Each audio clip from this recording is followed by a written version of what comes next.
નમસ્કાર, આપ જોઈ રહ્યા છો જનસાક્ષી ન્યૂઝ। નજર કરી આજના મુખ્ય સમાચારો પર। ધોકડવા ગામ ગીર ગઢડા તાલુકાનું સૌથી મોટું ગામ અને અંદાજિત ધોકડવા ગામે 400 જેટલા વેપારીઓ હોય તેમજ ગામમાં 45થી વધારે ગામોનું ખરીદી કેન્દ્ર ધરાવતું હોય છે। તેથી ધોકડવા ગામે કપાસનું કોટન જીનિંગ પણ આવેલું હોય તેથી ગામમાં આ વર્ષે સરકાર તરફથી ખરીફ અને રવિ બંને પાકોની તમામ ખરીદી કરવામાં આવે તેવી માંગણી સાથે ગામના ચેમ્બર ઓફ કોમર્સના પ્રમુખ મનુભાઈ કવાડ દ્વારા મુખ્યમંત્રીને પત્ર પાઠવી રજૂઆત કરી છે। સાથે સાથે ગીર ગઢડા તાલુકાનું ધોકડવા ગામ અંદાજિત 15,000થી વધારે વસ્તી ધરાવતું હોય અને 45થી વધારે ગામોનું ખરીદીનું કેન્દ્ર હોય તેથી ગીર ગઢડા તાલુકાના ગામે જો માર્કેટિંગ કે યાર્ડ ફાળવવામાં આવે તો ગીર ગઢડા તાલુકાના નાના મોટા ખેડૂતો, વેપારીઓ અને મજૂરોને ખૂબ મોટો ફાયદો થાય તેમ છે। ગીર ગઢડા તાલુકો બન્યો એને ઘણો સમય વીતી ગયો છે, છતાં પણ ગીર ગઢડા તાલુકાને માર્કેટિંગ યાર્ડ મળેલ નથી। ગીર ગઢડા તાલુકામાં માર્કેટિંગ યાર્ડ ન હોવાથી ખેડૂતોને એટલી મુશ્કેલીનો સામનો કરવો પડે છે કે ઉના, કોડીનાર, મહુવા એવા શહેરોની અંદર પોતાનો તૈયાર માલ વેચવા જવો પડે છે। ગીર ગઢડા તાલુકો એક છેવાડાનો તાલુકો છે અને ગીર ગઢડા તાલુકાનું ધોકડવા ગામ આજુબાજુના 44 ગામનું ખરીદીનું કેન્દ્ર છે।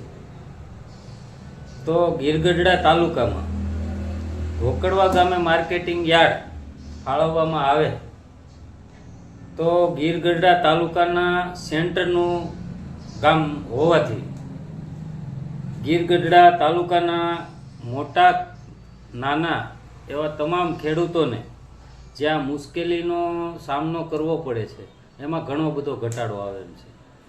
અને એ જે માર્કેટિંગ યાર્ડ છે એ જો ધોકડવાને ફાળવવામાં આવે તો પહેલાં તો ધોકડવાની અંદર 400 જેટલી દુકાનો આવેલી છે, 400 દુકાનના વેપારીઓ છે, અંદાજિત 400 જેટલા વેપારી છે। તો એ વેપારીને પણ ફાયદો થાય, ખેડૂતોને પણ ફાયદો થાય, પછી તેની અંદર જે મજૂરો કામ કરે એને પણ ફાયદો થાય। અને ખેડૂતોને હાલ તો જે અત્યારે કમોસમી વરસાદ જે થાય છે, કમોસમી વરસાદને હિસાબે ખેડૂતોને લાંબા રૂટ ઉપર જવું પડે, કિલોમીટર દૂર સુધી પોતાનો પાક લઈને જવું પડે, કહેવાય કે સાવરકુંડલા જવું પડે, મહુવા યાર્ડમાં જવું પડે। તો અહીંથી ત્યાં સુધી પહોંચે ત્યાં સુધીમાં પોતાનો માલ પલળી જતો હોય અને ખેડૂતો હેરાન થતા હોય। ત્યાં પણ જ્યાં યાર્ડની અંદર પણ જાય તો વરસાદનું વાતાવરણ જો થઈ ગયું હોય તો 2-3 દિવસ રોકાવું પડતું હોય છે। એના બદલામાં જો અમારે ગીર ગઢડા તાલુકાને યાર્ડ ફાળવવામાં આવે તો ખેડૂત એનો માલ યાર્ડની અંદર પડેલો હોય તો પણ એ પોતાના ઘરે જઈ અને સૂઈ શકે છે, અથવા તો એ પોતાનો જે વાહન લઈને આવ્યા હોય એ પાછું ઘરે મૂકી શકે છે। એટલે સરકારશ્રીને અમારી નમ્ર વિનંતી છે, અમારી માંગ પણ છે કે અમને એક માર્કેટિંગ યાર્ડ ફાળવવામાં આવે।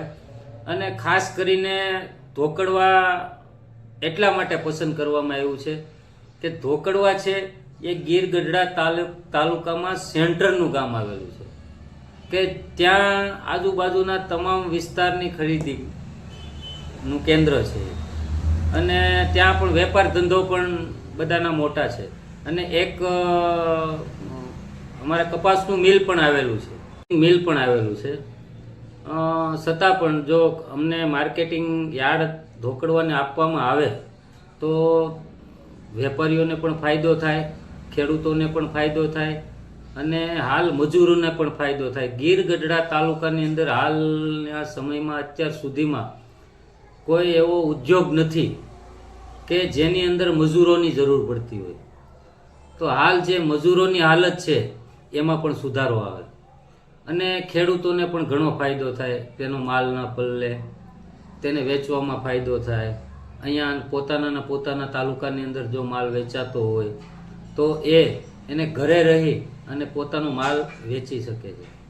એટલે અમારે સરકારશ્રીની પાસે એટલી જ માંગ છે કે અમે અત્યાર સુધીમાં અમને ઉદ્યોગ તો કંઈ આપ્યા નથી, પણ એક માર્કેટિંગ યાર્ડ આપે તો ખેડૂતોને પણ ફાયદો થાય એવી વિનંતી સાથે અમારી માંગ પણ છે. વિશાલ ચૌહાણ, જનસાક્ષી ન્યૂઝ, ગીર સોમનાથ.